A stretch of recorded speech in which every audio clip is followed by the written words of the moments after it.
Lisbon was pale and awake and pretending to be kind. The river held the light like a soft bruise, and the old stones smelled of coffee and salt. I stood inside a data room where the walls hummed without feeling, and the server rack blinked as if it knew my name. My fingers hovered over a keyboard that had learned 100 hands and never remembered any of them. In the corridor, a cleaner sang 2 quiet bars and rolled her cart past the glass. The console took its time. When the audit view opened, it showed the Prince of the Night in neat lines. There it was again.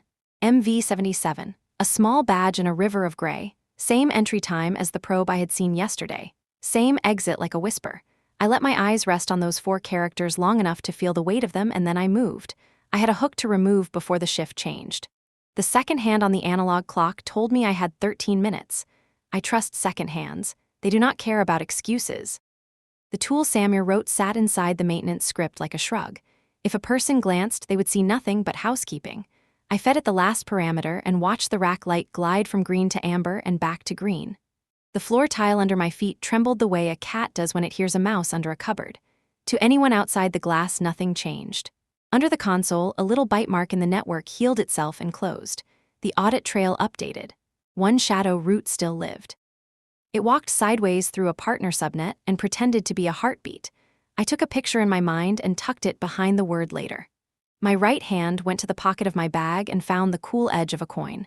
I did not pull it out. It is better if that coin remains an idea until it is needed. I shut down what needed shutting down, put the chair back the way it had been, and stood so slow the chair did not scuff the tile. The stairwell smelled of bleach and wool. At the bottom, a poster that promised a charity run had started to peel at one corner. Outside the door, the morning had softened. A truck hissed along the quay. The sun put one shoulder over the roofs. I walked toward the cafe with the basement that is not a basement if you believe the sign. The tourists unfolding a paper map near the corner looked like a bouquet of strangers. I moved with the posture of a person who consults but does not care. The turtle room waited under the coffee grinder. The air tasted of steam and burned sugar. Elise sat at the end of a thin table. Her hands framed a ceramic cup she was not drinking. She has the kind of stillness that makes noise stand back. Noah leaned against a metal shelf and watched the shadows across the ceiling. Samir sat with his backpack between his feet and a small smile that only appears when he thinks a problem will let him dance. Report, she said. Hook is gone, I said. No alerts raised. 1 path remains. Same signature. It lives near the hotel node, and it uses a donor subnet so it looks like a pulse. Can you cut it without waking the house? Elise asked. If I put a tap on the storage room line, and if Noah gives me 2 minutes of camera daydreams, I can see it breathe. If I see it breathe, I can lock it out. We should not leave a fingerprint. Mina is on her way, Elise said. She can stand anywhere and be furniture. She can also make furniture move when it should not. My phone face down on the table whispered 3 missed calls and a short message from my sister. Dinner, 78. The number was a candle count. Our father had reached an age that looks like a story on a cake. I felt a smile try to build itself on my mouth and then sit down again. You can make both windows, Elise said. The one in Lisbon and the one at your table. Or you can pick one. I will not pick for you. I can make both, I said. I prefer doors to windows. Noah passed me a new card and a new number. Samir opened the pouch that carries small plastic gifts. He touched the side hem of my jacket and nodded without words. In our work, there is a language for trust that uses no grammar. I stood and let the grinder scream above us and thought about the coin waiting in my bag. I used to believe it was luck. It is not luck. It is a reminder. Some reminders are heavy so they can anchor you when a room tilts. The hotel announced itself with glass and a smile. A display of local wine lined the lobby where conversations tried to sound expensive. A staff door at the back had a keypad that had learned the pattern of tired hands. Mina met me in the service corridor. She wore a white shirt and the easy calm of a person nobody argues with. The tasting is at 6, she said. The cellar is quiet now. If we are gentle, nothing will notice us at all. Gentle is my favorite word in rooms like this. We slipped past carts of linen and stacks of bottled water. The cellar door yielded and the air changed. The cold touched my cheeks and the smell of cork wrapped itself around the light. The cases along the wall stood like a silent choir. In the far corner, a device hid under a cloth. We walked without hurry. I lifted the cloth. The green eye blinked the way a small animal blinks in a hedge. I plugged the splitter and let the line pass through my fingers. The traffic sang in a pitch only habit hears. Clean, clean, then a little surge. I sent the port addressed to Samir. He sent back a single dot. We use that more than we should. It means good. It also means continue. It is a small faith exchanged between people who cannot afford large speeches. Footsteps in the corridor made a soft argument with the concrete. Noah told the cameras to think about last Thursday. Mina slipped a paper on a clipboard into the frame where a fire drill note should live. The door opened because I opened it, and the man in a navy vest saw a woman counting bottles and decided the world was ordinary. Inventory, I said. The words feel safe even in my own mouth. He nodded as if I had given him a gift. He left. The door side closed. The room exhaled in a low hum. I put the cloth back as if it were a real blanket. We kept what we needed and put nothing out of place. When we climbed the service stairs, afternoon had settled in the glass and the river had turned the color of a coin. I texted Elise one word, alive. She sent back a time and nothing else. I tucked the time next to the 3 words from my sister and the name that sat in my head like a door I did not want to open. The flight to Amsterdam smelled like hot plastic and the patience of people who have forgotten why they travel. I closed my eyes and counted my breaths. In for 4, hold for 2. Out for 4. My father taught me that when I was little and afraid of the dark. He did not say this is how you will survive other kinds of dark. He just stood beside me and matched his breath to mine until the world felt like something a person could carry. The apartment on our street had not learned to lock out the scent of the canal. The lilies on the table made my mother smile even when they made my sister sneeze. I stood at the door long enough to hear my mother laugh and my sister pretend to scold. When I rang, Celeste opened and made a shape with her mouth that meant yes and no. She hugged me without moving her arms and told me I looked well. My mother took my hands as if warmth could be transferred by decision. My father stood in the doorway from the hallway to the room and lifted his chin by 1 degree. There was soup that wanted to be a poem and bread that needed butter. There were candles not yet lit and a box with a ribbon badly tied by a person who tries and always fails and is always forgiven. There were eyes on me, the good kind and the sharp kind. I spoke first because it is easier to place the first stone yourself. The day was long, I said. Lisbon was bright. I found a coffee cart where the man feeds stray dogs before customers. He calls them by name. My mother laughed.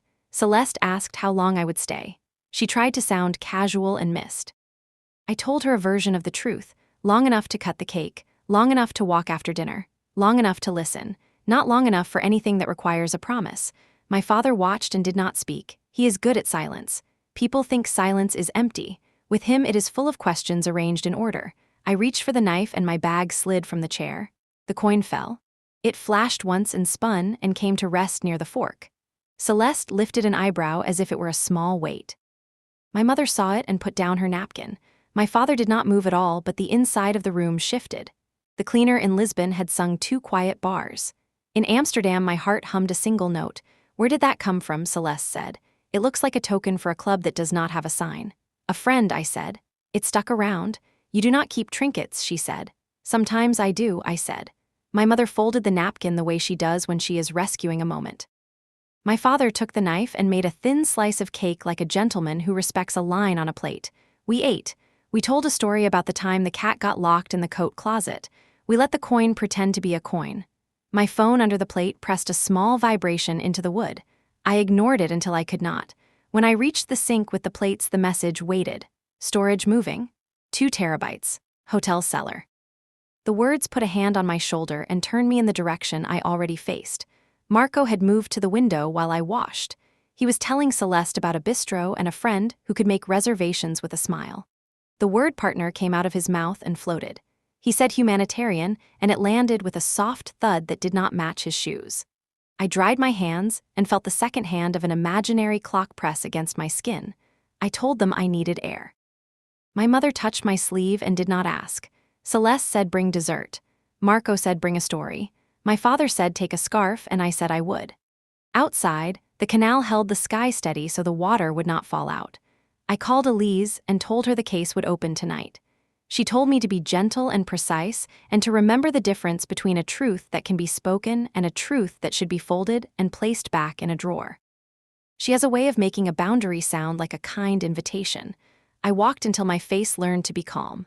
Then I went back upstairs and took my seat and listened to my mother ask my father about the smoke detector battery in the hall. He said he would buy one tomorrow. He looked at me when he said tomorrow. I nodded. I knew what he meant. He knows what I mean when I say the word later. At 9 I stood. At 9:05 I left. The coins slept in my bag without moving. The night outside had the color of ink thinned with milk. Session 2, the service corridor at the hotel, was a throat that swallowed footsteps. Mina met me by the housekeeping closet and handed me a key that looked legal and a smile that did not ask for anything. Noah sounded calm in my ear, which is how I know he is doing something ambitious. Samir's dot arrived on my screen. Good. Continue. We did not hurry. We did not exist. The cellar door recognized the key and the room accepted us. Somewhere above, a small gathering learned how to praise the idea of oak. In the corner, the cloth covered what it was meant to hide. I lifted it and listened to the bay breathe. The traffic on the line made a pattern like a tide chart. Steady, dip, surge. The donor subnet badge blinked in my capture. I told Samir to hold his end and not pull too hard. He hummed a scale and made a joke I did not catch. Mina moved through the bottles as if she had arranged them after lunch. She has a way of being helpful without touching anything. She folded a paper and slid it under a clipboard near the door. It was a list that said check count. It did not need to be true. It needed to look like a task someone would put off until morning. I crouched by the lower shelf where the finish was a little too clean. My fingers walked along the underside until they found the ridge that did not belong. I pressed, and the panel pivoted a breath. Inside, a small bay blinked green. It was the twin of the mouth in Lisbon. Someone had made a pair. Someone had made a promise to the sea that the sea could not be seen. I leaned close and saw the small stamp on the edge. The stamp had been buffed once. The mark was faint, but it spoke. It said that the person who placed this liked to polish the appearance of care. I fed the splitter and watched the count rise and fall. I watched the address write itself in numbers that felt like a song I knew from another room. I opened my phone to capture the line. The glow lit my hand and turned my skin to milk. There are moments when the world holds still so you can choose. Footsteps in the hallway. Noah said 20 seconds in the kind of voice that tells you he will deliver exactly 19. I looked at Mina. She did not look back. She already knew the exact distance between now and the next possible safe time. The footsteps passed. A waiter coughed. The bay blinked. The path pulsed. The green eye looked at me like a question. I closed the panel and wiped the edge with the cuff of my sleeve. I picked up a bottle and set it back down because sometimes the body needs a small lie to pretend everything is normal. We left, and the hallway returned to being a hallway. Outside the hotel, the canal bent its elbow, and the lights along the bridge made a necklace for the water. I felt my shoulders loosen by a fraction that a stranger would not see. Mina adjusted her sleeve and said that she would take the long way around to avoid the dance of the lobby. Noah said he would keep the cameras dreaming for 10 more breaths because Samir owed him a coffee. I told them thank you. I try not to say the word often. When I do, I mean it like a hard promise. On the walk back, I thought about the initials.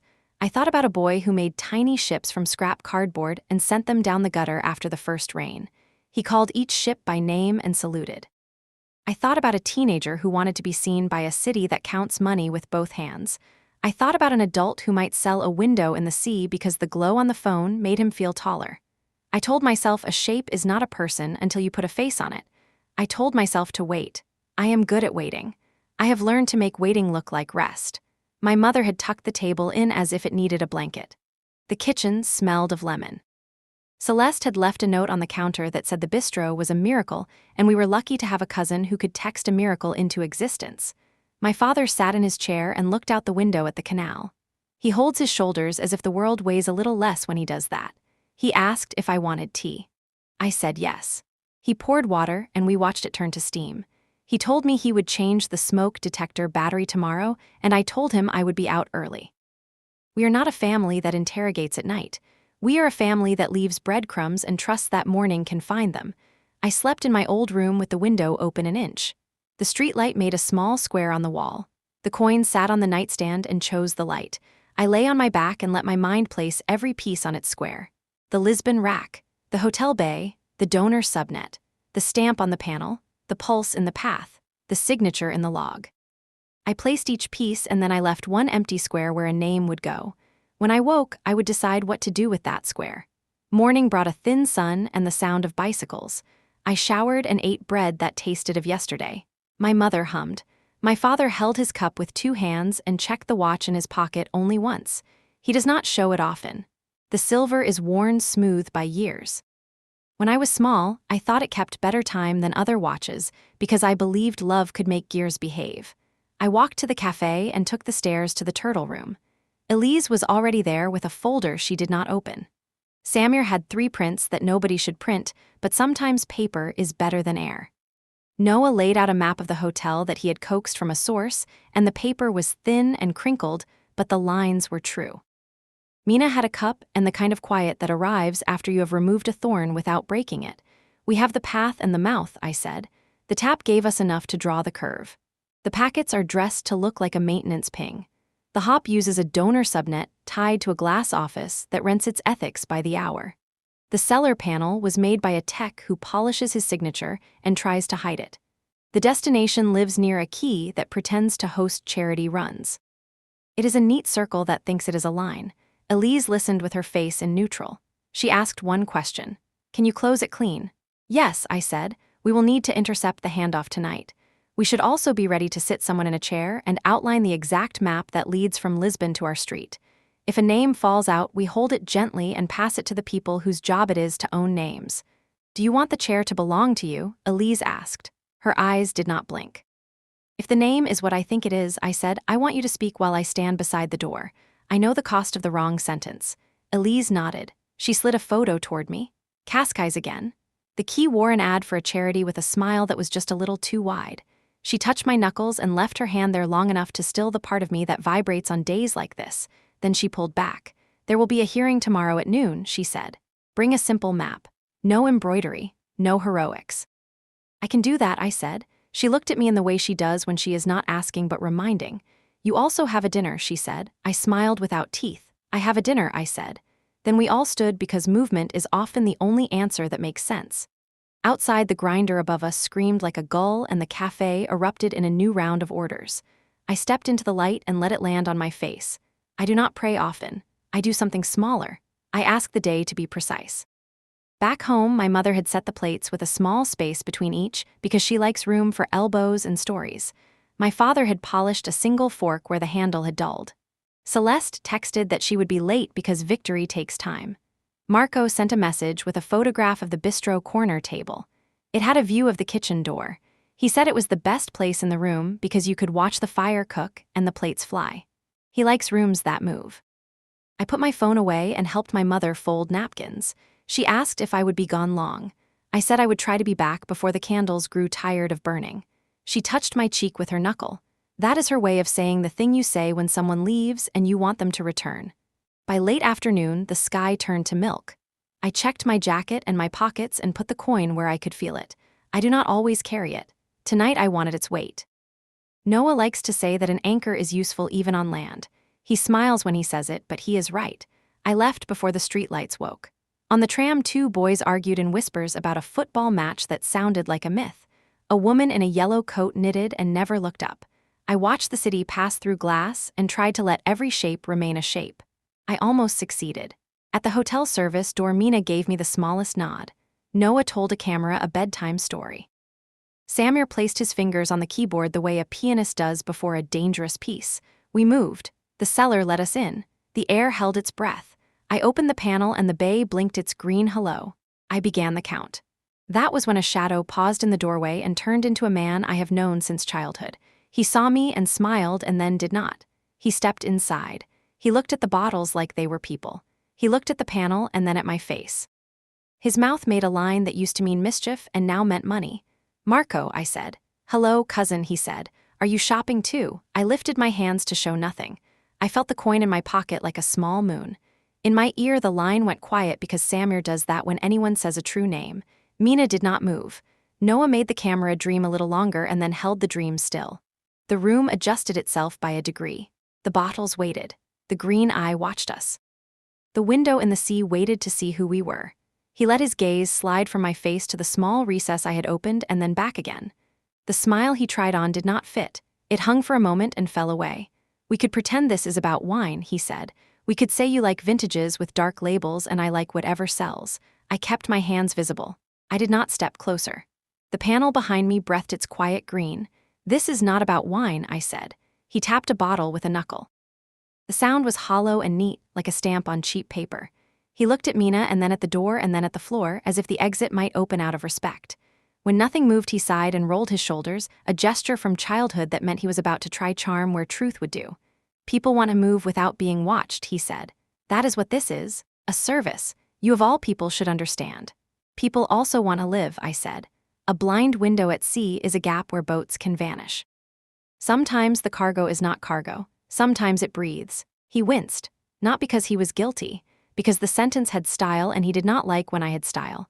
He prefers me practical and quiet. The family has a taste for putting one another in boxes labeled with easy words. You left, he said. You stepped out of the picture and refused to explain where you stood. Now you come back and aim a sermon at me in a cellar. I thought of the photo albums my mother keeps on the second shelf. The pages cling to the plastic. There is a year where my face appears less often. There is another year where it does not appear at all. I did not try to explain those years to him. I did not owe him that, and he would not pay attention. Noah counted under his breath in my ear. 20. 19. The cameras would wake if he stopped speaking. Mina leaned her hip against a crate as if she had always been there, and time was a small toy to be turned in thoughtful fingers. Let us walk upstairs, I said. There is a room where a chair is waiting. You can sit and listen. You can say your piece. Or you can leave and trust the water to keep your secret. I would not trust the water. He looked at my hands. He looked at the small square of light on the floor where the door did not meet the frame. He glanced at the bottle labels as if they could offer advice. You think you are the brave one, he said. You think it is noble to live where no one claps. I want to be seen, Aviana. I am tired of being the person people invite at the last minute when they need a table or a van or a signature they cannot explain to their bank manager. I am tired of living in the subtitle while you vanish into the score. The words might have cut if I had not already bled them in the quiet of other rooms. They fell against a place of me that had learned how to carry them without flinching. Being seen is not wrong, I said. Selling a door in the coastline is. He studied my face for a long heartbeat. He set the bottle back in its groove. He put his palms on the air as if testing its firmness, then lowered them. Who is upstairs, he asked. Someone who knows how to close a page without tearing it, I said. He nodded like a man who had expected a worse answer. He gestured with 2 fingers. Lead, he said. Mina reached the door first. She did not touch him. She did not need to. Noah told the cameras to keep dreaming and then gave them a gentle alarm clock that would ring in exactly 60 seconds. We stepped into the corridor, and the cellar let us go. The service stair made a small theater of silence. Halfway up, I heard glasses chime from the tasting and a laughter that wanted to be brave in front of Oak. At the landing, Elise appeared as if she had always been standing there. She had no folder in her hands and no shadow behind her. Her voice was a calm that other voices live inside. Thank you for coming up, she said to Marco, as if this had been his idea. There is a quiet place near the office. You will like the chair. It is good for backs that carry many things. He gave her a look that tried to measure her and found its ruler short. He followed. Mina fell in next to me. Noah stayed by the stair to let the world resume its habits. The office was an airless rectangle with a plant that had decided to forgive the lack of sun. Elise opened the door and made a small gesture toward a seat. Marco sat as if the chair might check his weight. Elise stayed standing. She set a glass of water on the desk and did not push it toward him. This is simple, she said. A connection was placed in a hotel cellar. It speaks to a mouth in a nonprofit facility 2 countries away. That mouth adjusts the picture of the sea for a handful of minutes at a time. Someone pays for that to happen. Someone earns from that payment. Today that picture will stop moving. If you would like to leave this room with some dignity still folded in your pocket, you will help me make sure that happens without noise. He rubbed his jaw. He looked at me as if I might offer a softer translation. I did not. What do you want from me? He asked. Names, Elise said. Times. A sequence. A way to unlace this without breaking the laces. You will give that to me because you are tired, and because you love your aunt, and because you know there are lines that rich people cross and do not remember, but other people drown on those same lines. I will speak for you when the time comes. I will never use your voice for applause. That is not what we do. He stared at the water for a long while. Then his shoulders lowered in a way I recognized from a summer when the 2 of us had been caught throwing small stones at a sign. He took the glass, did not drink, set it back, and began to talk. Names came, times, the order of rooms. He tried to dress everything in the months of his frustration, but the facts were visible under the fabric, and Elise did not reach to help. I stood near the door and watched the plant that forgave the lack of sun. I thought of my mother placing forks with the space she likes for elbows. I thought of my father turning the silver watch in his pocket and not showing it. I thought of how a family chooses which truths they can share and which they can only stand near. When he was done, Elise thanked him in a voice that made gratitude sound like a clean sheet. She told him when he would leave and what he would say if anyone asked. She told him which door to use and which hallway to ignore. She told him that someone would call him in 3 days and that he should answer the call and then not speak about it again. "You will not be a hero," she said. "You will be a person who did not continue. That is enough for today," he nodded. He looked at me and tried to find a sentence that could repair something without naming it. He failed. He stood and left. Mina breathed out through her nose in a ribbon so thin I nearly missed it. Noah came in and leaned against the frame and scratched his eyebrow. Elise turned to me. "You did not break," she said. "I feel like I did," I said. "Good," she said. "Breaking is a way to learn your shape."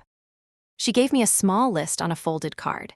It contained 3 times and 1 room number and the word noon. Her handwriting is plain and always the same width. "You will come to the hearing tomorrow," she said. "You will tell them where the picture was bent and how. You will not tell them who held the frame. That will be my part. After that, a conversation may begin about a new post for you. I do not recommend thinking about that tonight." I placed the card in the interior pocket of my jacket and felt the coin beneath it. The 2 weights sat together for a moment and agreed not to quarrel. "I need to go home," I said. She nodded. She reached out and touched my wrist with 2 fingers. It was not comfort. It was a reminder that I am in a line of people who do small work with care. We left the office and let the hotel be a hotel again. Outside, the air was clean from a brief rain I had not noticed. The cobbles reflected the lamps and turned the street into a shallow river. I walked the long way around the square so I could buy a small dessert that would make my sister laugh. The woman at the counter put 2 extra pastries in the bag and told me it was because I looked like a person who would share. I told her she was not wrong. At the apartment, the light through the window made the glasses on the table look taller. My mother glanced up and smiled without asking where I had been. Celeste came in 3 minutes later with a victory in her voice and a story about a judge who respected the theatrics of clarity. Marco did not come. He had sent a message that said an apology disguised as logistics, and my mother had accepted it as if it were the last roll on a plate. My father stood up when I walked in. He does that for his daughters and for his wife and for his friends when they are old. He took my coat and hung it on the chair. He looked at my face and saw that I had been rearranged. He did not point to the new angles. He only reached into his pocket and touched the watch and then let his hand fall. We lit the candles. We sang the song. My father laughed when the smoke curled in front of his face and pretended to fan it like a dancer. Celeste raised her glass and delivered a toast that was a small theater and then bowed to the table. My mother wiped at the corner of her eye and said she did not know why she was crying and then laughed because she always knows. When there was a quiet moment, I placed the bag of pastries on the table. Celeste made a delighted sound as if I had brought a pet. My mother thanked me as if I had remembered the exact flower she loved. My father did not say thank you. He looked at me as if I had carried something heavier and set it down without breaking it. I wanted to tell him about the office, and the plant without sun, and the way Elise speaks when she is building a bridge you cannot see. I wanted to ask him to show me the watch and to read the engraving and to explain what it means to him when he touches it without looking. The words lined up in my chest and looked at me for permission. I let them sit. Not yet. If I spoke tonight, I would spill too much. After dinner, he stepped onto the balcony and I followed. The canal below us held a boat that moved without hurry. The sky had been folded into a deep blue and laid across the buildings like a blanket. He leaned on the railing and did not look at me. "You move like your mother when you carry plates," he said. "You always have, even when you were small." I smiled.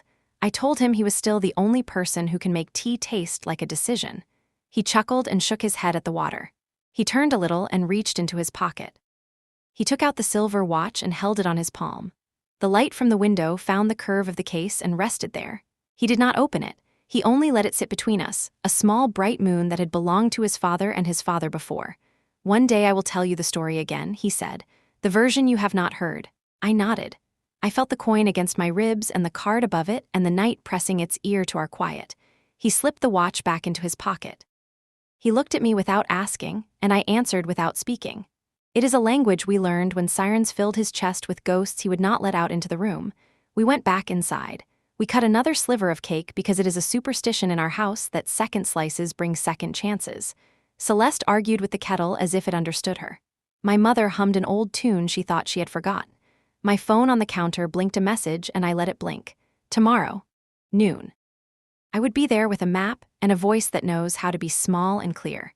When the apartment finally quieted and the lights went down to a level that let the lilies shine, I stood in my old room and looked at the city through the window. The streetlight made it square on the wall again. I placed the coin next to the glass of water and opened my hand to let the day fall out. It fell like a folded sheet, and I smoothed it with my palm until there were no visible creases. I lay down and listened for the small sounds that tell you a home is breathing. Pipes talking under their breath, a neighbor turning a page, the wind considering the gutter. I matched my breath to the room the way my father taught me, and I let sleep come like a quiet friend who knows where you keep your spare key. In the morning, I would walk into a room with white walls and a table that reflects every light. I would mark the route on clean paper and say the words that close a window in the sea. After that, I would come back to this house and sit at this table and ask him to open the watch. I would ask him to read the words engraved where I could not see them, and I would tell him that I think I finally understand what it is to be seen without applause. The night did not answer. It did not need to. It held me while the coin cooled and the watch slept 2 rooms away and the river turned, as it always does, toward the part of the city that believes the morning. The morning came pale and heavy. Lisbon's sunlight crawled across my blinds, but it felt like light without temperature. I lay there for a minute, hearing the hum of the fridge, the click of a pipe, the muffled footsteps from the apartment above. Every sound asked me the same question. What are you going to do now, Aviana? The answer was already on my phone. Elise's message, just one word. Turtle. That was her way of saying come now and bring everything you're afraid of. I dressed quietly, black trousers, gray shirt, nothing that remembered the night before. The coin went into my pocket. The weight of it felt sharper today, as if it had overheard something it shouldn't. The streets were wet from an early drizzle. Vendors were setting up at the corners, crates of oranges stacked like bright thoughts. The cafe was already open. The same grinder shrieked as if it wanted to confess a crime. I went down the narrow stairs into the basement, where the smell of damp paper clung to everything. Elise was waiting. She stood by the projector light, the beam cutting through the dust like a blade through smoke. Her hair was tied back, her face quiet, her eyes too awake for this hour. Samir sat near the laptop, tapping his foot against the table leg, the rhythm of a man who didn't want to think too much. Mina leaned on the wall, arms crossed, chewing on nothing.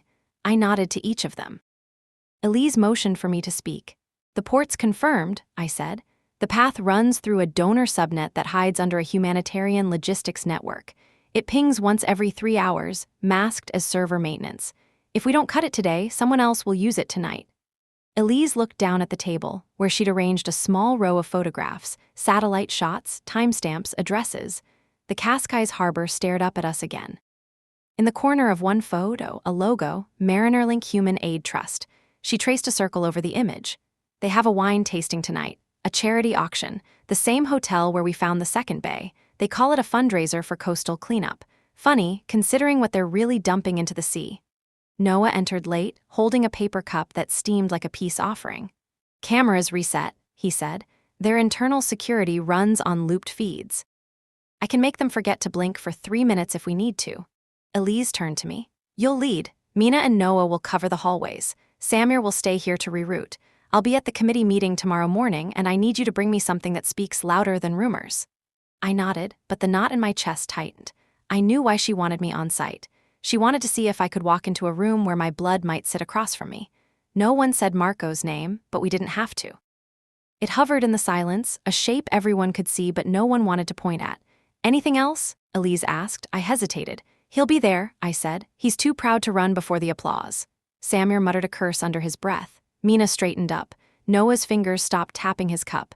Elise just nodded once like a person hearing the inevitable. Then you'll handle it, she said. Quietly. The word quietly carried weight in her mouth.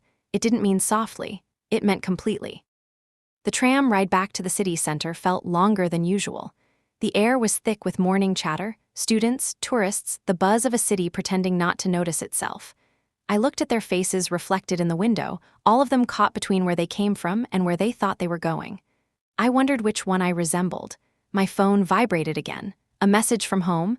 Dinner at 8. Don't be late, Avi. the kind of message that meant nothing and everything. Celeste always chose words like that, polite daggers wrapped in silk. At the next stop, an old woman boarded, balancing a basket of flowers. She smiled at me, the kind of smile that belongs to strangers who don't need to know what you're carrying. I smiled back. For a moment, it almost felt like peace. When I reached my apartment, I opened the curtains. Lisbon sunlight filled the room, soft but relentless. My jacket hung on the chair, the hem still smelling faintly of the cellar's dust. I touched the pocket where the coin lived and pulled it out. On one side, the emblem of sable net, a stylized wave coiled around an eye. On the other, the Latin inscription I'd never read aloud, Silentia Fortis, strength in silence. My father's voice echoed faintly in my head, there's power in saying nothing until you're sure it matters. The knock came exactly when I expected it. Mina. She didn't bother with greetings, she just slipped inside and closed the door. She handed me a folder, thin, cheap paper, heavy content. His name on the guest list, she said. Table 7, 2 seats paid in cash, 1 labeled private donor. I opened the folder. The list looked ordinary except for the initials scribbled at the top, MV. My throat felt dry. You don't have to talk to him, Mina said. You just have to stop the transfer. Elise wants confirmation before sunrise. I know, I said. She studied me for a moment, then nodded. You'll do the right thing, she said, and left. The room fell silent again. Outside, seagulls screamed like arguments. I looked down at the coin, at the engraving's edge where my thumb had worn the metal smooth. Doing the right thing never feels right while you're doing it. It only looks right in the stories people tell after you're gone. Evening came fast. The hotel loomed like a patient lie, all glass and charity banners. From the outside, everything glittered, the chandeliers, the laughter, the promises. Inside, the air smelled of wine and guilt. I moved through the crowd with a clipboard and a half-smile. Uniforms and badges have a way of erasing your face. At table 7, the seats were still empty, but 2 glasses of red had already been poured. Someone had been here. Noah's voice crackled softly in my earpiece. Main corridor clear, 2 guards by the stairwell. You have 3 minutes before the next sweep. Copy. I turned toward the service hallway, where the floor changed from marble to stone. My heartbeat synced with the rhythm of the music above, a waltz that pretended to be gentle. I descended the narrow stair, every step a pulse. The cellar was colder tonight. The racks gleamed under low light like soldiers at attention. The device waited in the corner, wrapped in its familiar cloth. I knelt beside it, hands steady, eyes not. The cable hummed faintly, a small current passing through a throat. I plugged the connector in, watched the feed bloom on my phone screen. Data, lines of it. Streams of coded light, and buried deep inside the name I feared, MV77. I exhaled slowly. Samir, I whispered, we have confirmation, same signature, the path's live. Understood, he replied. If you cut now, we lose trace. If you wait, we risk exposure. I hesitated. A shadow crossed the stairs behind me. Wait, I said, and then softly someone spoke my name. Aviana. The voice was calm, smooth, and terrifyingly familiar. I turned. Marco stood there. He wasn't smiling this time. His jacket was dark, his face pale from the cellar light. In his hand, a phone glowed faintly, the same green interface I'd seen reflected in my own screen. Don't do that, he said quietly. You'll ruin everything. He took a step closer. The air between us felt like glass, thin and ready to shatter. Everything's already ruined, I said. He stood in the mouth of the stairwell as if the stone had shaped itself around him. The cellar light put a pale edge on his jaw. In his hand, the phone bled a small green glow across his knuckles. He did not look like a villain. He looked like a person who had walked too far down a hallway that used to feel clever. You do not have to do this, he said. We are both tired of rooms that decide who we are. I stayed crouched by the panel and kept my palms open. The line on my screen rolled like a slow tide. Beneath it, the signature repeated with a patience that made me angry. You built a window, I said. People pass through and vanish. The sea does not return everything it borrows. He flinched, not for the ethics, for the sentence. Marco has always disliked when language lands with weight. You are not police, he said. You are a stitcher. You patch leaks and then go home. This is a leak that helps people who pay. That is all. I stood. The coin in my pocket shifted and I could feel it circle against my ribs. It helps someone and harms someone else, I said. The second someone does not get a seat at your tasting upstairs. A noise came from the corridor. Mina did not enter, but I knew she was there by the pressure change a careful person makes. Noah counted quietly in my ear, 2 minutes until the next pass of a guard who prefers to check with his eyes rather than his keys. Samir said nothing. Silence is also a tool. Marco lifted his phone a few inches. The light on his face made him look younger. "You can hate me later," he said. "Tonight there is a transfer that completes a promise. If you let it finish, others will be in a better mood. Doors will open. The family will feel the warmth of that weather. You have no idea what that could mean for your parents." "Do not use them," I said, and the sound of my own voice surprised me. It was not loud. It was the voice I use when a door must not move. He smiled without pleasure. "You think they do not need help. You think your silence carries the whole house. It does not. It only makes you feel clean while the rest of us bargain for a little ease." I thought of my mother shaking a cloth napkin out of habit. I thought of my father polishing a single fork for no reason other than respect. Ease would look strange in their hands. "You can walk upstairs with me," I said. "Elise will talk. She will not humiliate you. She will ask for sequence and instruments and names. You will give them. This window will close. You will still be a person on a chair. You do not have to be a person in a story that ends in water." He stared at the racks. He stared at the square of darker stone where the panel meets the wall. He stared at me. "Do you want to be the hero?" he asked. "You always avoided the spotlight, but you choose the music in which other people dance." A laugh escaped me before I could stop it. "I do not choose music," I said. "I turn off speakers that hide a scream." He breathed in and let the breath sit inside him too long. Then he moved one step closer and lowered his voice. "I did not plan to use family. The first time I agreed, it was numbers and distance and the idea of a map nobody else could read. The second time it was money that smelled like a better life. By the third time, I could not remember the first. The people on the other end smile the way politicians smile when they eat at small tables. They make you feel tall by giving you a chair that is too short. You think I cannot see that. I can. I am only tired of standing in rooms where my name is an afterthought." He set his phone on a crate as if he was going to let it rest. He did not take his hand away from it. He looked like a man in a photograph waiting for a caption. I thought of the small plant in the office upstairs that forgave a lack of sun. I thought of the hearing tomorrow at noon.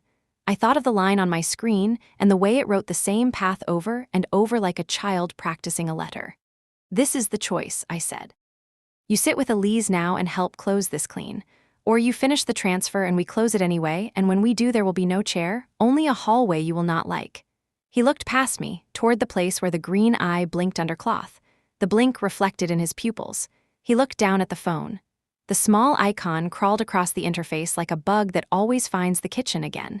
His mouth opened. He did not speak. He closed his eyes. For a moment his face looked like the boy who had leapt from the low bridge because I dared him to and then laughed when we both came up coughing river. "Do it your way," he said. His hand left the phone. He took one step back and then another. He did not run. Mina entered without sound. She slid between us and the panel with the neutral grace of a person adjusting a chair. Noah let his counting stop, and in that stop the cameras gently forgot us for a last time. I crouched and fed the command that would narrow the channel to a thread. Samir slipped the thread into his own hands and tied it in a knot that only he knows how to tie. The feed shivered. The numbers aligned. The path wrote itself a final time and then did not write again. We did not cheer. There is no sound for this kind of work that does not cheapen it. Mina touched my shoulder. "Noah said the corridor belongs to the guard now." Samir finally breathed a word that could have been a prayer or a joke. "Elise will meet you upstairs," Mina said to Marco. He nodded. He did not ask to see me or ask me to see him. He folded his shoulders inward a little, the way a person does when they walk into wind. Mina led him out. Noah lingered a beat and then followed. I stayed a moment longer with the cloth in my hand and the small green light now blank. I closed the panel and wiped the edge with the cuff of my sleeve. When I stood, my legs registered the tremor they had denied. I put the coin in my palm and closed my fingers around it until the knuckles pressed white. I did not look at it. I held it as proof that weight exists. Upstairs, the hotel had returned to laughter. The band moved into a song older than the room. I crossed the lobby with a face that had learned how to be ordinary. Outside, the air felt rinsed. I walked the block and then another until my feet remembered how to be mine again. At the corner, I called Elise. She said 3 words, "Thank you, continue." Then she hung up to do the part that is hers. Her thanks is a thin ribbon around a heavy box. It holds, but only if you keep moving. I bought bread because the smell reminded me of evenings when my father came home and left his boots by the door and every room felt anchored by the sound. I bought a bag of oranges because my mother likes to see bright things on the counter when she wakes. In the window of a small shop, a row of watches ticked like polite applause. I looked away. Back at the apartment, the hallway light flickered as it always does. My mother had put clean cups near the kettle. A note on the fridge in my sister's handwriting said that the bistro had been perfect and that I had missed nothing and everything. I smiled in spite of myself. I boiled water and made tea and stood at the window where my father stands. The canal held its low conversation with the stones. The door opened with the soft scrape of his key. He stepped in and closed it carefully because he knows the sound travels. He saw me and raised his chin, and I raised mine, and the exchange felt like a small salute. "You are awake," he said. "I could not sleep," I said.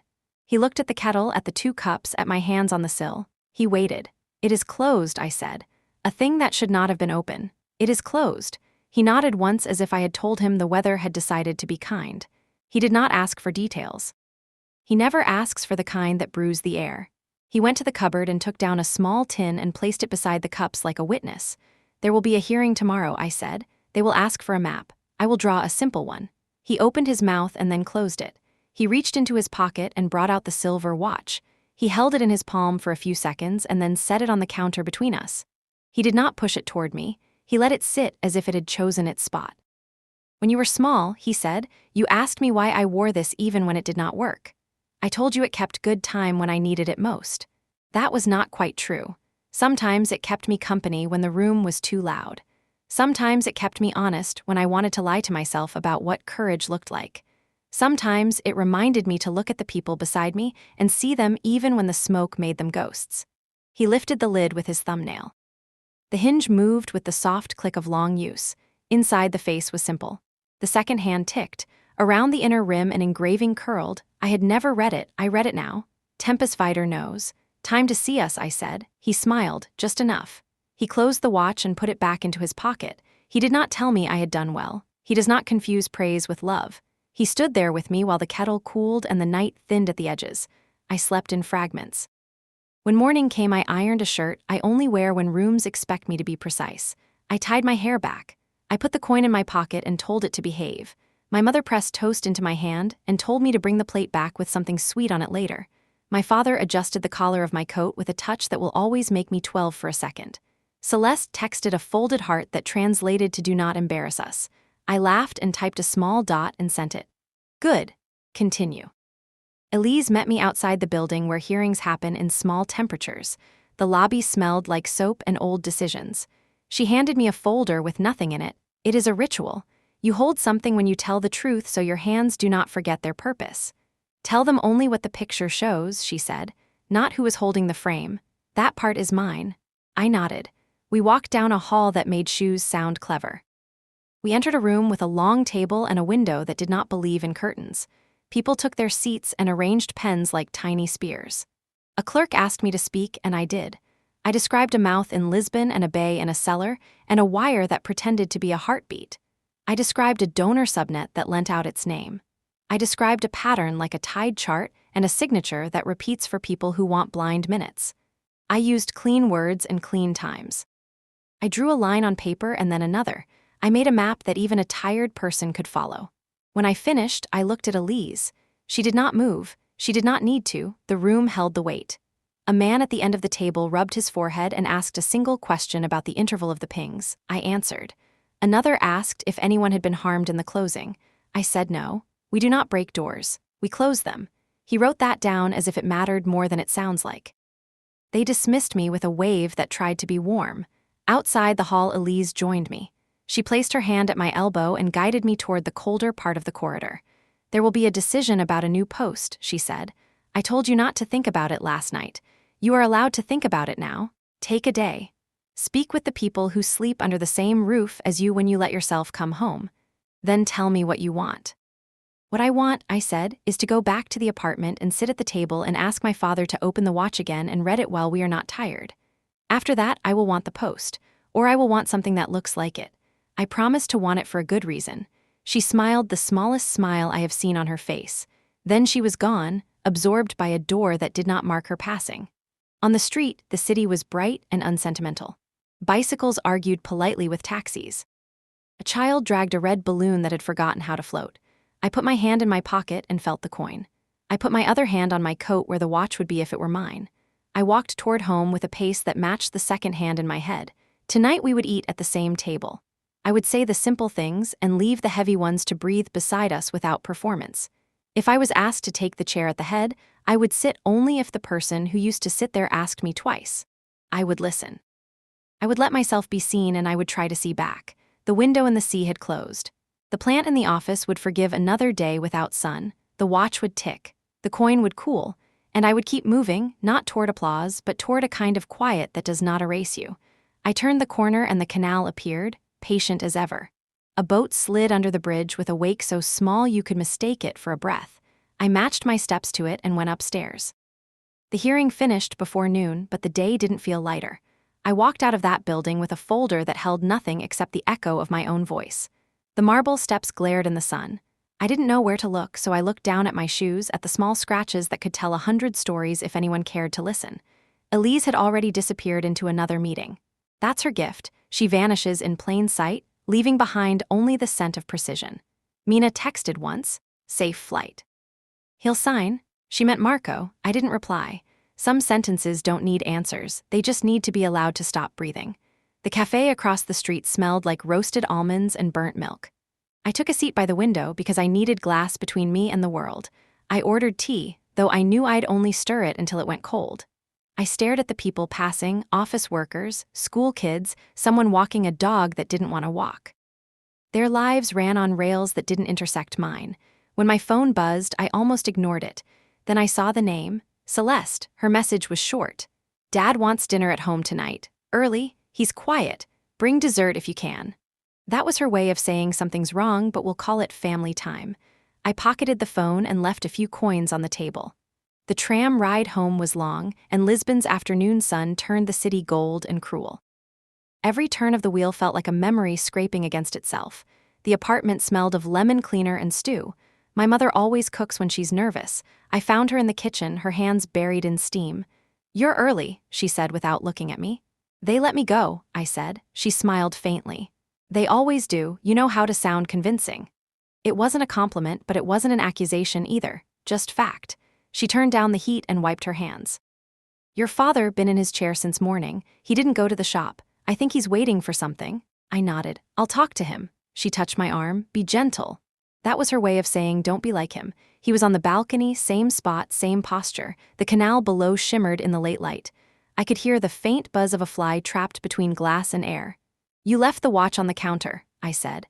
"I wanted to see if it would find its way back to me," he replied without turning. I stepped beside him. The city breathed below us, indifferent and endless. "It's still ticking," I said. "It always will," he murmured, "until someone stops winding it." We stood there, the silence growing a shape between us. "I saw Marco," I said finally. "He talked, it's over now." He didn't react, just kept watching the water. Then he said, quietly, "Over is a dangerous word. It likes to pretend it means peace."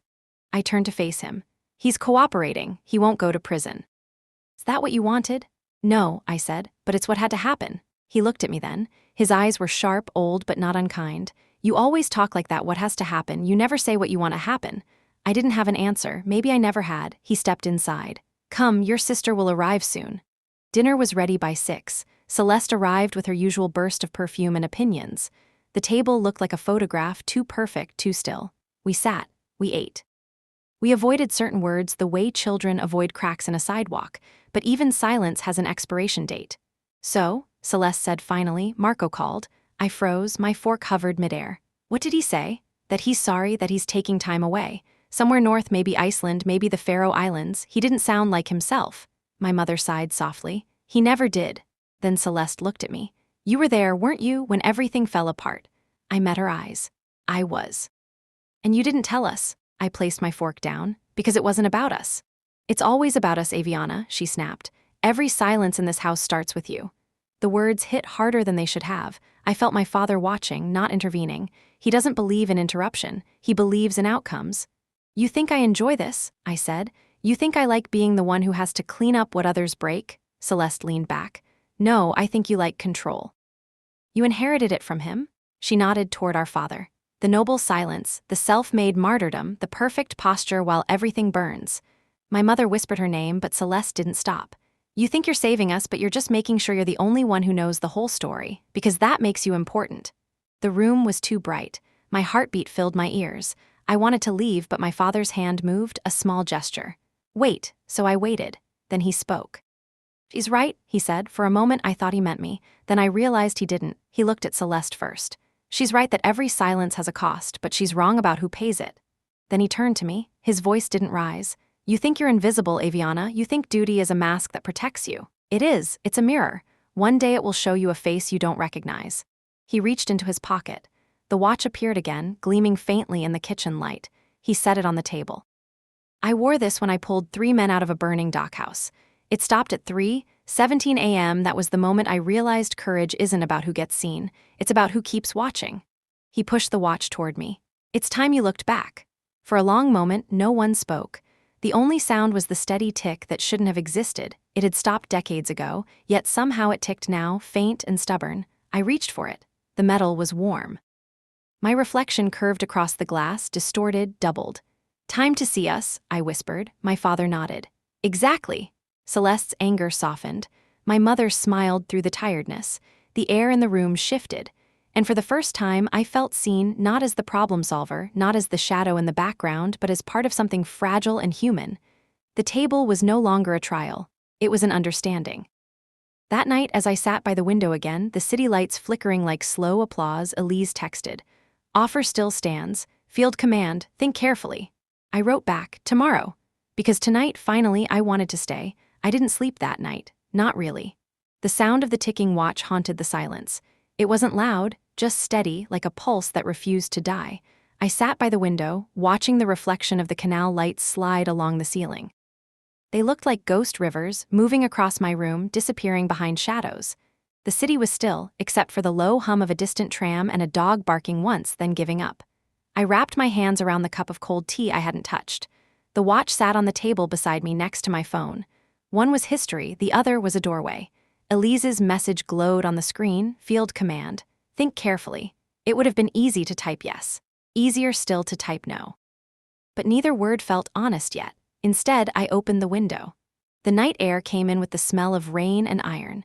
The street lamps painted the wet cobblestones gold. Somewhere, someone laughed, a single burst, too loud for the hour.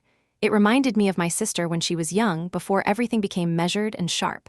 I remembered the way my father had said, "It's time you looked back." I wondered what he meant, for me to see where I came from, or what I was becoming. By morning, the sky had turned white.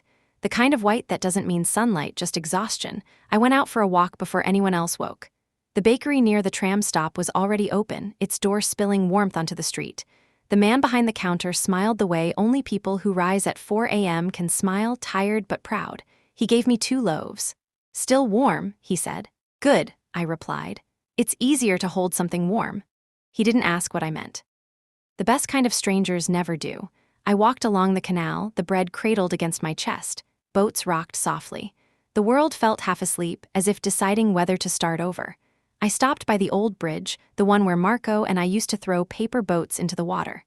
The same bridge where, years ago, he'd fallen in and come up laughing with a cut on his cheek. He had said then, "The water doesn't care who wins." And I had believed him. Now, looking down at the gray current, I wondered if he still believed it. When I returned home, my father was already in the kitchen. The watch lay on the counter again, the lid open, ticking softly beside his coffee cup. Couldn't sleep? He asked. Barely, he nodded. Good, important days should keep you awake. I smiled. You always say that. Because it's true, he gestured to the chair. Sit, eat something. I tore a piece of bread and chewed without tasting. He studied me in silence. Finally, I said, they offered me command. He didn't look surprised. I thought they might. I don't know if I want it. He took a sip of coffee. Do you want to lead or do you want to fix things? What's the difference? Leading is telling people what you see. Fixing is telling them what they should have seen sooner. His words hit deeper than he probably meant them to. Maybe I'm tired of both, I said. He nodded as if that made perfect sense. Then rest, but don't confuse rest with hiding. By noon, Celeste arrived. She was carrying files and a bouquet of tulips she claimed were for Mother but kept holding herself. You're quiet, she said. That means you're planning something. I'm thinking, I replied. Same thing with better manners, she said, setting the flowers down. We had coffee together. For once, we didn't argue. She told me about a case she was working on, some property dispute in The Hague. She spoke fast, like always, and I let her voice fill the air. There was comfort in her certainty, in how easily she lived inside her convictions. When she left, she kissed my cheek and said, "Whatever you choose, make it visible this time." That evening, I went back to the cafe basement. The The grinder screamed above me, same as always. The dust in the air looked golden in the lamplight. Elise was waiting, leaning against the table, arms crossed. "You took your time," she said. "I wanted to hear the silence first." She smiled faintly. "And what did it say?" "That I'm not done yet." Her eyes softened. "Then you'll take it?" "Yes," I said, "but only if I can choose how to lead. I won't sit in another office waiting for lines to cross before acting. I want fieldwork, real people, real consequences." "You'll have both," she said, "but you'll also have eyes on you, no more shadows." "I can live with that," I said. She reached into her coat and handed me a small envelope. Inside was a metal badge, plain, circular, with the same wave symbol as my coin. But at its center was a new engraving, Viter, to see. I traced the word with my thumb. "Thank you," Elise nodded. "You earned it, don't let the light blind you." I slipped the badge into my pocket beside the coin. The two metals clicked softly like old friends meeting again. When I returned home, the table was set for 3. My father had moved his chair slightly to the side, leaving the head empty. I understood what it meant. He smiled when I entered. "You decided," he said. "Yes." He poured wine into the glass before me. "Then sit where you belong." I hesitated, then I did. The candlelight flickered across the watch between us. Its face caught the glow, and for a moment I could see my reflection overlapping with his. Time to see us. After dinner, I stood on the balcony again. The city lights trembled on the water. In my pocket, the coin and the badge rested side by side, one born of silence, the other of vision. Below, the canal whispered against the stones, patient and endless. I took a deep breath and let the air fill every corner of me. Tomorrow, the field would call. Tomorrow, the sea would open its mouth again. But tonight, for the first time in years, I was exactly where I was meant to be, and for once, I let the world see me. The next morning, I stood by the window, watching the city stretch awake. The light was softer than usual, as if Lisbon itself had decided to whisper instead of sing. I held the badge Elise gave me in my palm. It felt heavier than I expected, not because of its size, but because of what it meant. When I turned it over, the word Viter caught the light. To see. I wondered if that was a promise or a warning. By 7, I was already at the port, standing among the cranes and the smell of diesel and wet rope. The world here had no patience for elegance. It moved with a rhythm older than ambition. Workers shouted in 3 languages, gulls screamed overhead, and somewhere deep in the bay, a horn moaned long and low. Mina met me near the fence. She wore her usual jacket, the one that looked ordinary until you realized the pockets could hide more than hands. "You really took it," she said. "I did." She smiled, but it didn't reach her eyes. "You always do the brave thing just when it's hardest to clap for you." "Then don't clap," I said. "Just walk beside me." She nodded. "Where to first?" I handed her a folder. "The Northern Docks. The manifests don't match the satellite scans. Someone's moving things through containers marked as relief goods, the same seal we saw on the Lisbon NGO." She frowned. "Mariner Link again? Different name, same shadow." We walked down the quay together. The sea slapped the concrete with steady rhythm as if keeping count of sins. Dockworkers smoked in clusters, their voices rough with fatigue. I moved between them quietly, my badge hidden under my coat. I didn't want recognition yet. Seeing was one thing, being seen was another. At Warehouse C-17, the door was half open. The smell of oil and metal hit like memory. Inside, rows of crates lined the walls, their labels printed too recently to belong to old cargo. I brushed a finger over one. The ink smudged slightly. "Fresh," Mina said. "Someone's in a hurry." A forklift beeped behind us. We turned. The driver froze when he saw my face. He was young, maybe 20. Sweat clung to his neck. He looked like a boy who'd been told to drive fast and ask nothing. "Who signed for these?" I asked. He hesitated. "The boss said." "Which boss?" He looked down. "Not a name, just the letters, MV." The world tilted for a moment.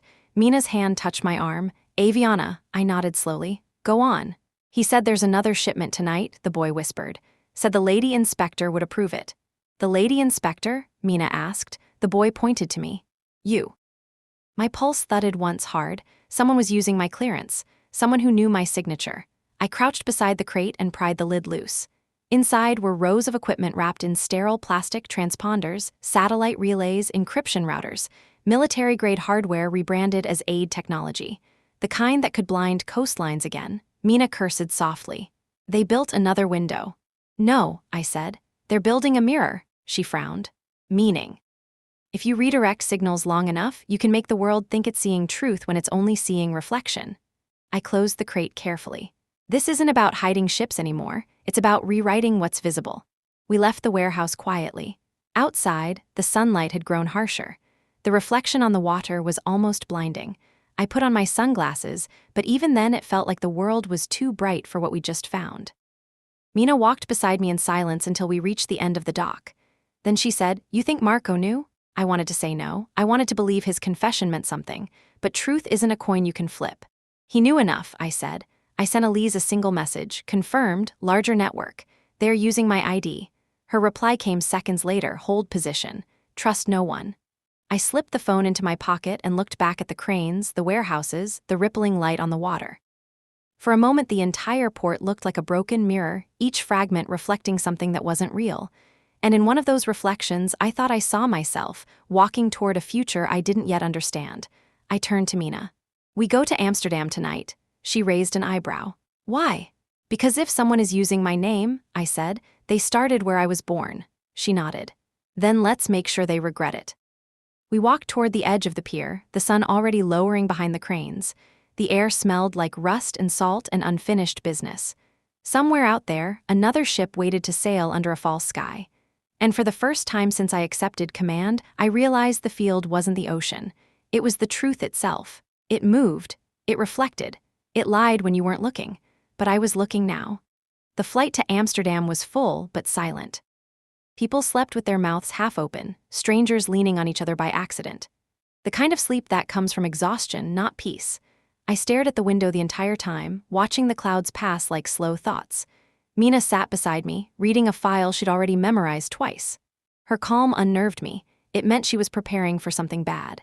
When the plane began to descend, the clouds broke apart to reveal the city, flat, gray, and familiar in a way that made my chest tight. Amsterdam always looked like a painting that had forgotten it was supposed to dry. We landed just after sunset. Elise's message came through before the wheels stopped turning. "Safe house ready, use back entrance. No contact with HQ until verification." That last word, verification, hung in my mind. If Elise didn't trust headquarters, something had gone rotten deep inside. The safe house was a small townhouse near the canal, disguised as a language school that had never been open. Inside, the air smelled of chalk and electricity. The lights hummed softly. There were maps on the walls, pins pressed into coastlines I knew too well. Mina checked the locks while I unpacked the files. She looked at me from across the table. "Do you think Elise knew?" "Knew what?" "That someone inside was using your ID? You think she kept it from you?" I didn't answer right away. Trust is like a bridge. When it cracks, it still looks like a bridge until you try to cross it.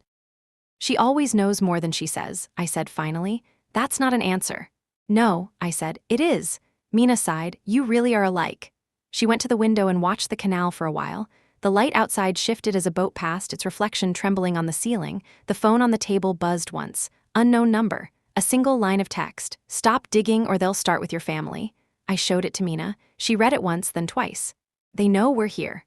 "No," I said. "They know I'm here." She looked at me. "What are you going to do?" "What I always do," I said. "Find out who thinks I'm blind." We split up for the night.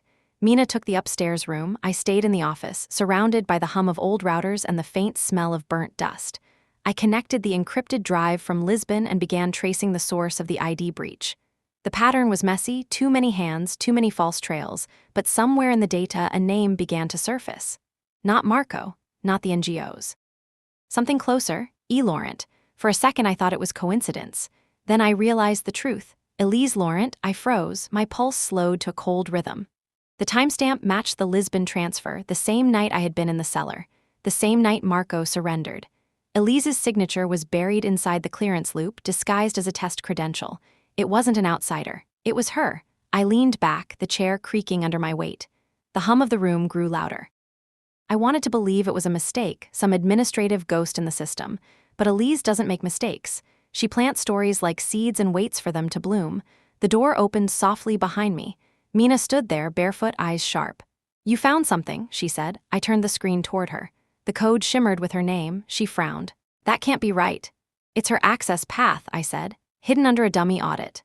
Mina came closer, scanning the data. Her jaw tightened. "If that's true, she's been feeding both sides." "She warned me to trust no one," I said. "Maybe she meant herself." We stood there in silence, the truth hanging between us like a fog. I felt something inside me shift, a line breaking, a thread snapping. "What do we do?" Mina asked. "We verify," I said. "We confront her tomorrow.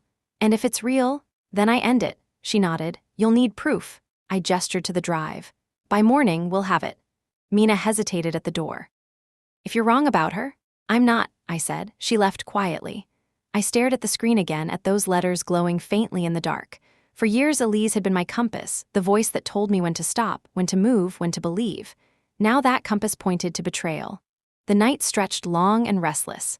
I kept working, following the data through tunnels of encrypted traffic until my eyes burned. Every line brought me closer to a truth I didn't want to see. By dawn, the evidence was undeniable. Elise had initiated at least 3 clearance approvals tied to the same false humanitarian channel. She'd done it months before Marco's first signal, and she'd routed the profits through a blind trust linked to a security firm, one registered under her alias. When I closed the laptop, the room felt smaller, the air heavier. I could hear the water outside hitting the canal walls, steady, merciless. Mina came down the stairs. She saw my face and didn't ask. It's her, I said. I figured. She poured coffee into 2 chipped mugs. What now? I took a breath. We make her see herself. No gunfire, no orders, no committee, just a mirror. Mina slid the mug across the table. And if she refuses to look, then we break the mirror. The coffee was bitter and strong, the kind that burns and wakes at the same time. Outside, the first light of morning touched the water, splitting into 100 shards. Each reflection looked like truth until you realized it was just light pretending to be whole. And I thought maybe that's what Elise had become. Not a villain, not a savior, just another reflection gone too bright to tell the difference. I pocketed the badge. Mina grabbed her jacket. Time to see her, I said. The city was already awake. Morning arrived thin and cold. The air over the canals felt sharper than the coffee Mina poured into paper cups. She didn't speak, neither did I. There are silences that heal, and silences that prepare you for war. This was the second kind. Elise had agreed to meet at the old committee building, the same place where I had given my testimony days ago. The irony wasn't lost on me. Back then, I had stood under those lights defending her version of justice.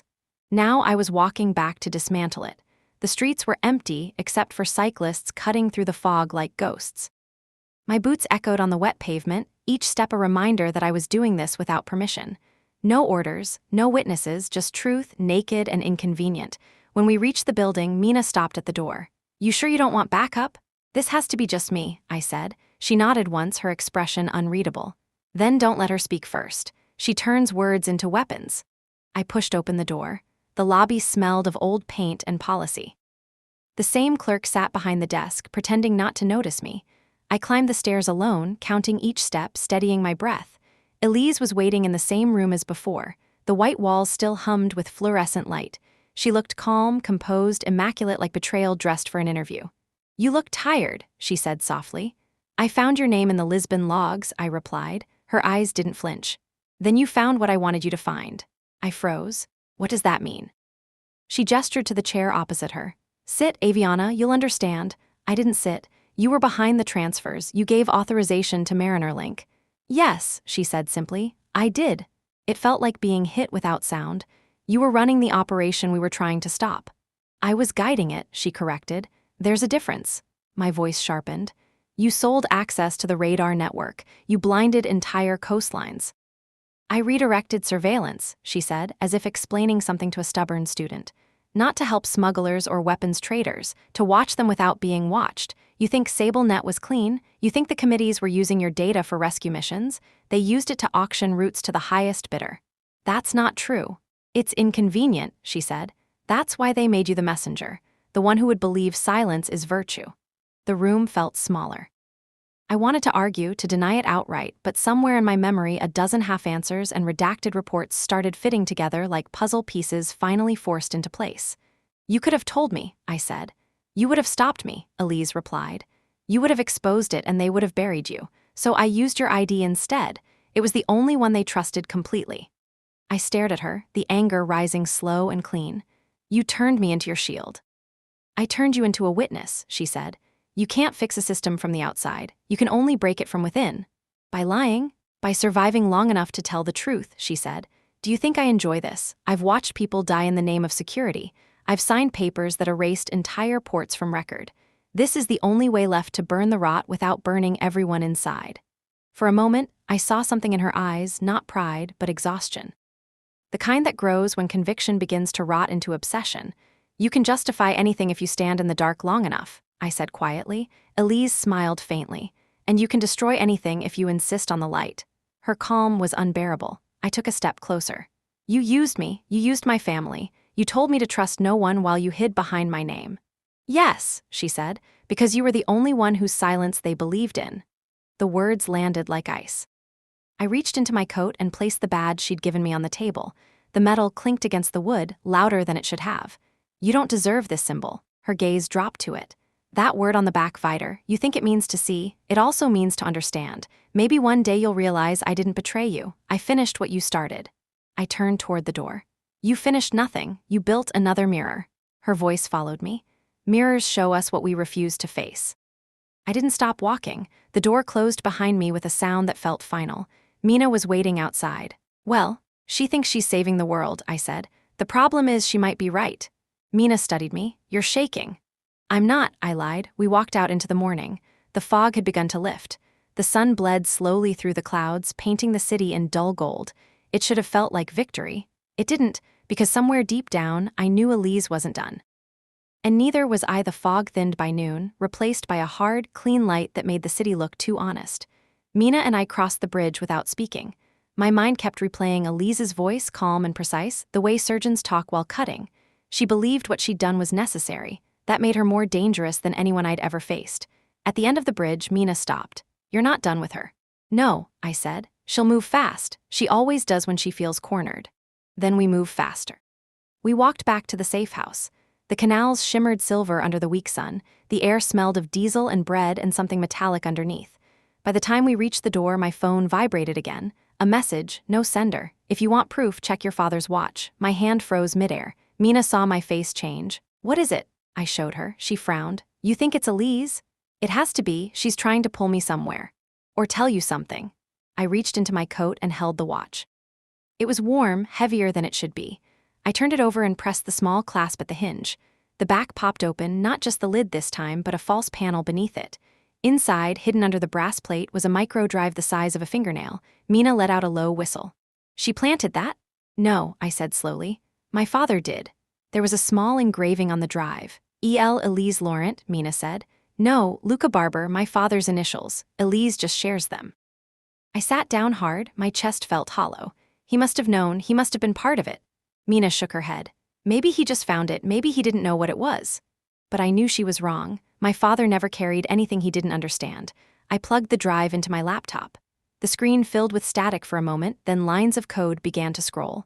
Encrypted coordinates, satellite logs, internal memos from SableNet, all bearing Elise's clearance signature. And one final message file marked with my father's ID.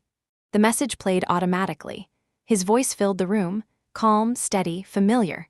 Aviana, if you're hearing this, I've done something I promised myself I never would. I hid the truth. Elise came to me months ago. She told me what SableNet had become. I didn't believe her at first, but then I saw the contracts, the ports, the missing names. I knew she was right. I helped her reroute the first signals. I told myself it was for the greater good. I told myself you'd understand when the time came. But every lie, even a righteous one, becomes its own disease. Don't follow us down this road. Find another way, one that doesn't use darkness to fight the dark. The message ended. The silence afterward felt like an open wound. Mina touched my shoulder. He helped her. Yes, I said. He was part of it from the start. And he left you the key to end it. I stared at the screen. Or to finish it. Outside, a siren wailed somewhere across the city. It echoed against the buildings like an alarm only we could hear. Mina leaned closer. What do you want to do?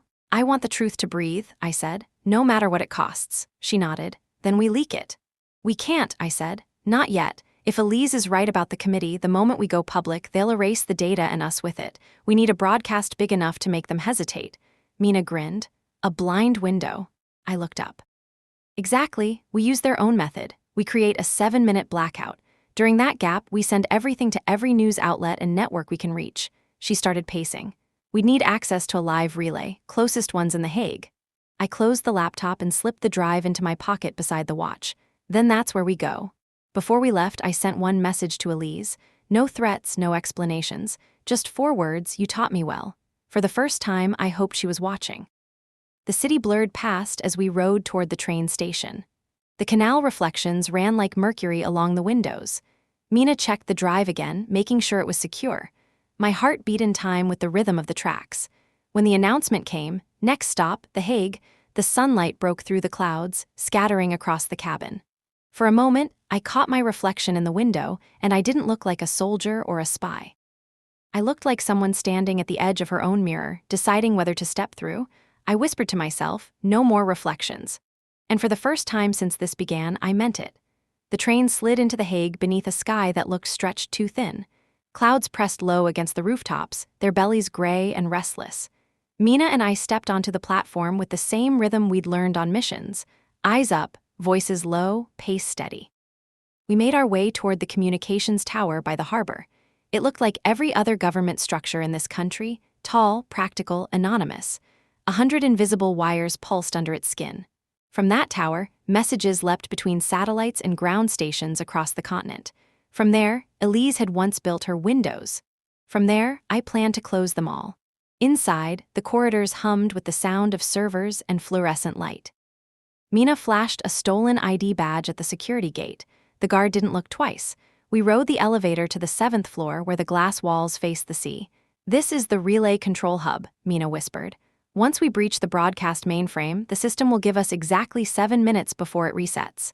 7 minutes to burn everything, I said. She smiled faintly. "Your kind of poetry." We entered the control room. Racks of servers blinked like patient hearts. The screens displayed streams of data that only cared about precision, not morality. I sat at the console and slid the drive into the port. The watches ticking in my pocket felt absurdly loud. The system asked for verification. I typed my clearance code, my real one. It accepted without question. The irony didn't escape me. The same ID Elise had used against me now opened the gates for what would destroy her. Mina stood guard at the door. "You've got 6 minutes and 50 seconds once I hit the circuit." "Do it." The lights flickered. The hum deepened. The world began to lose sight of itself. I uploaded the files, Elise's authorizations, the committee's contracts, my father's confession. Every lie we'd served in the name of order poured into the network. I watched the data leap across nodes. Amsterdam, Brussels, Paris, Lisbon, multiplying faster than any hand could erase. Mina's voice cut through the static. 4 minutes. On the screen, a red alert flashed. Remote connection DETECTED. I froze. Someone's piggybacking the signal. "Elise, it has to be." Then her voice came through the speaker, cool and clear as glass. "You're doing what I trained you to do, Aviana, but you still don't see the whole picture." Mina swore under her breath. "She's in the network." Elise continued, her tone almost gentle. "You think you're freeing the truth. You're not. You're releasing chaos. Those files, half of them forged, half of them true, you'll collapse everything. Governments, rescues, communications, you'll blind the whole continent for your moral victory." "Then stop me," I said aloud, her voice softened. "I can't, you already have control. I just wanted you to understand what kind of fire you're lighting." Mina looked at me. "She's bluffing." "Maybe," I said, "or maybe she's warning me." 3 minutes. The upload reached 90%. My hands trembled, not from fear, but from the weight of every name tied to this signal. My father's, Elise's, Marco's, mine. Elise spoke again, quieter now. "You think truth saves, it doesn't, it only changes who holds the knife." The progress bar hit 100. The screen went white, then black. A soft tone signaled the end of the upload. For 7 minutes, the world lost its reflection. Every satellite, every camera, every piece of data blinked out, leaving behind only silence. I sat back, staring at the dead screen. My heartbeat filled the space where the hum had been. Mina exhaled. "It's done." Outside, the lights of the harbor flickered, confused. Ships slowed mid-channel, their radar blind. The sea itself seemed to pause. When the system came back online, the broadcast feed exploded across every major outlet in Europe. Elise's name, the committee's cover-ups, my father's confession, all of it unfolded in front of millions of screens. Mina touched my shoulder. "You won." Shook my head. No one wins when mirrors shatter, they just stop lying. The phone on the console buzzed. A single message, "See what you've done." It was from Elise. No anger, no panic, just observation. I opened the door to the balcony. The wind was sharp, carrying the smell of salt and electricity. The city stretched below us, uncertain and wide-eyed. Sirens began to rise in the distance. Mina stepped beside me. "We should leave before they trace this." "In a minute." I pulled the watch from my pocket. Its hands had stopped. 0700 exactly. 7 minutes, the time it took to break the illusion. For a long while, neither of us spoke. The air trembled with the noise of something much larger than either of us waking up. Do you think she's still out there? Mina asked quietly. She's too clever to die in daylight, I said. She'll come for you. I know. I looked at the horizon where the sky met the water in a thin line of fire. Let her. I'm done hiding behind silence. The sun pushed through the clouds, sharp and merciless. I closed my eyes against the glare. The truth had finally seen itself. By the next morning, every screen in Europe carried my father's voice.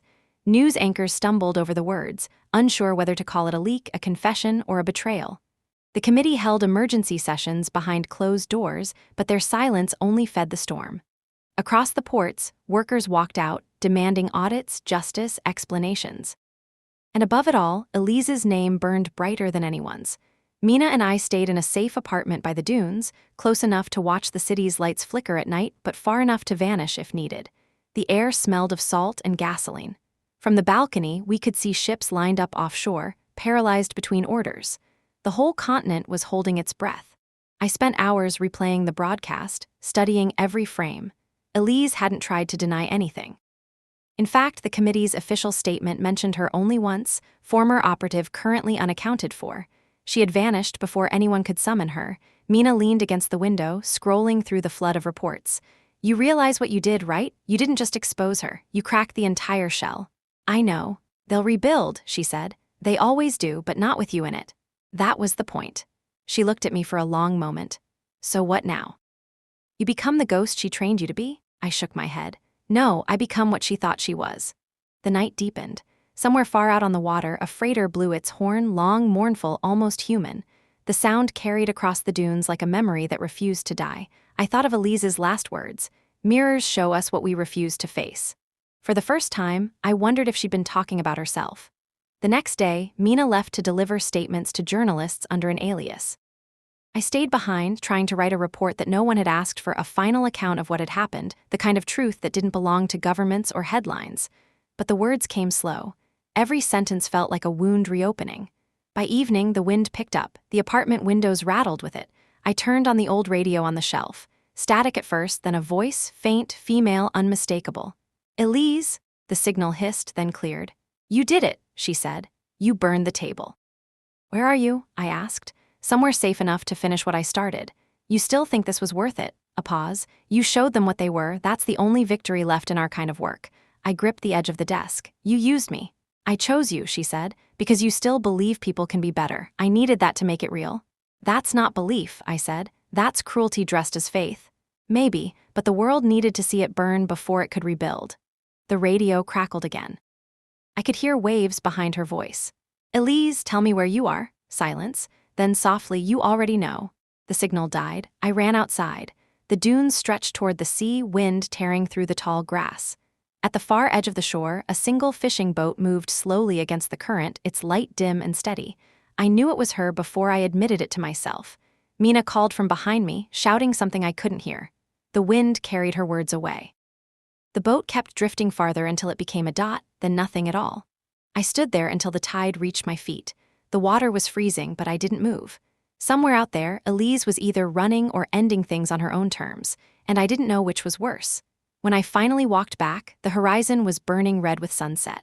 It looked almost like the world had been set on fire again, quietly this time, beautifully, the way endings sometimes are. Mina met me at the door. Was it her? Yes. Did she say anything? She said the truth needed fire. Mina nodded. Then maybe it got enough. Inside, the radio hissed softly, a whisper of static like the sound of breathing. The clock on the wall had stopped at 7:00, just like the watch. I sat down, pulled out the small notebook I'd been keeping since Lisbon, and wrote one final line: truth doesn't save the world. It just makes the fire visible. I closed the book, exhaled, and watched the last light disappear behind the dunes. A year passed before I returned to Lisbon. Time had thinned everything: noise, headlines, anger. The world had learned to talk about the fire the way people talk about storms, with fascination and a touch of fear. Governments reshuffled. Ports reopened under new banners.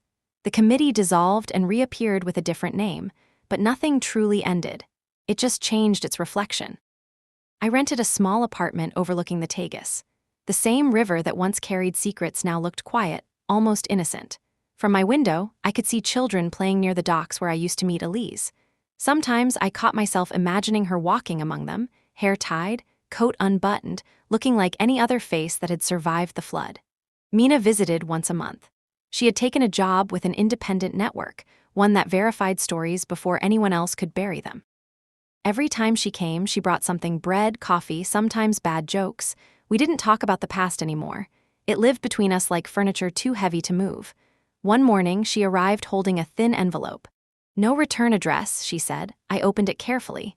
Inside was a single photo, a shoreline at dawn. In the foreground, a woman stood facing the horizon. She was barefoot, hair tied back, wearing a coat too familiar to mistake. Under the photo, a line of text written in neat, steady handwriting: "The fire didn't die, it just learned to walk. Elise." I stared at the words until they blurred. Mina leaned over my shoulder. "Where was it taken?" "Hard to tell," I said. "Could be anywhere between the Baltic and the North Sea." She smiled faintly. "So she's alive. Or someone wants me to believe she is." Mina folded her arms. "What will you do?" I slipped the photo back into the envelope. "Nothing.